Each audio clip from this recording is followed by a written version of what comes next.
Halo Sobat Gen, Assalamualaikum warahmatullahi wabarakatuh. Di video kali ini kita akan membahas kunci jawaban biologi kelas 12 bab 3 pada tugas aktivitas 3.3 pada halaman 127 di buku biologi kurikulum merdeka pegangan kalian.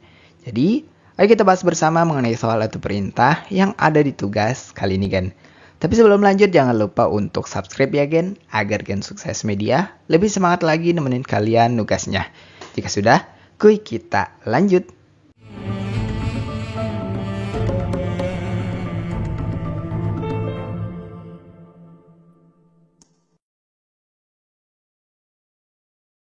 Bagian berikut ini adalah perintah yang mesti kita kerjakan pada tugas aktivitas 3.3 ini. Kita akan bahas setiap perintah dan pertanyaan yang ada di tugas kali ini kan. Tentunya setelah kalian mengamati dengan cermat gambar 3.4 mengenai pohon filogeni yang ada ini Gen. Jadi simak pembahasan setelah ini. Bagian kita masuk pada perintah pertama berikut ini. Perhatikan perintah pada poin 2 berikut setelah kalian mengamati gambar yang ada ini pada perintah poin pertama.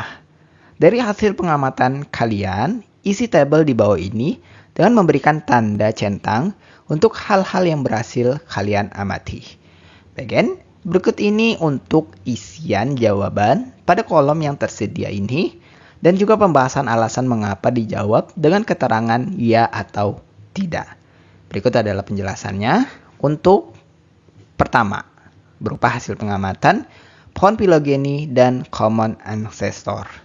Gambar menunjukkan bahwa semua makhluk hidup berasal dari satu sel awal yang menjadi dasar evolusi. Dari satu nenek moyang ini, makhluk hidup bercabang menjadi 3 domain utama, yaitu bakteria, archaea, dan eukaryotes. Kemudian untuk pernyataan kedua terkait perkembangan organisme. Organisme berevolusi dari bentuk yang sederhana, contohnya adalah bakteri, menuju organisme yang lebih kompleks, contohnya manusia, tumbuhan, dan protista. Perkembangan ini ditunjukkan melalui percabangan pada diagram yang semakin jauh cabangnya berarti evolusinya lebih kompleks. Ketiga terkait pernyataan mengenai 3 domain kehidupan. Pertama, bakteria mengelompokkan organisme prokaryotik seperti E. coli dan Bacillus yang memiliki struktur sederhana tanpa membran inti sel. Kemudian archaea, yaitu mengelompokkan mikroorganisme ekstrim seperti Methanococcus dan Halophx yang mampu hidup di lingkungan ekstrim.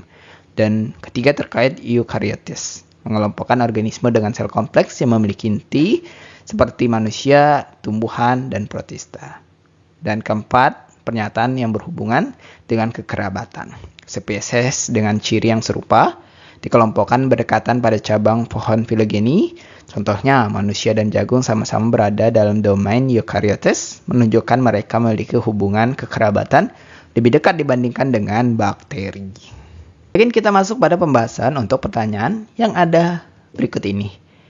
Jika dari sel origin of life diperlukan waktu jutaan tahun untuk membentuk organisme yang kompleks, apakah garis waktu evolusi masih bekerja saat ini?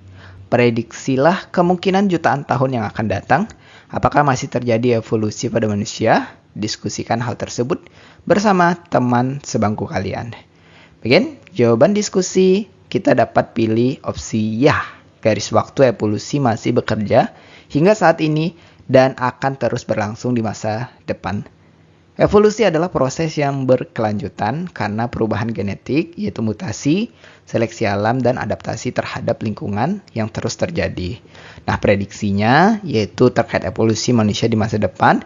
Pertama itu adalah perubahan fisik. Terkait ukuran tubuh, manusia mungkin akan memiliki tubuh yang mungkin lebih tinggi dan ramping untuk efisiensi energi. Kemudian otak yang lebih besar mengikuti kemajuan teknologi dan kebutuhan berpikir kompleks. Kemudian pengurangan gigi geraham akibat pola makan yang lebih lunak. Kemudian adaptasi genetik, mungkin terjadi ketahanan terhadap penyakit atau virus baru karena mutasi genetik. Kemudian perubahan pada kulit, mata, dan rambut untuk beradaptasi dengan iklim yang mungkin lebih ekstrim. Ketiga terkait teknologi dan genetika, yaitu rekayasa genetika mungkin mempercepat evolusi buatan dengan meningkatkan kecerdasan daya tahan tubuh atau memperpanjang usia. Keempat, terkait interaksi dengan lingkungan baru.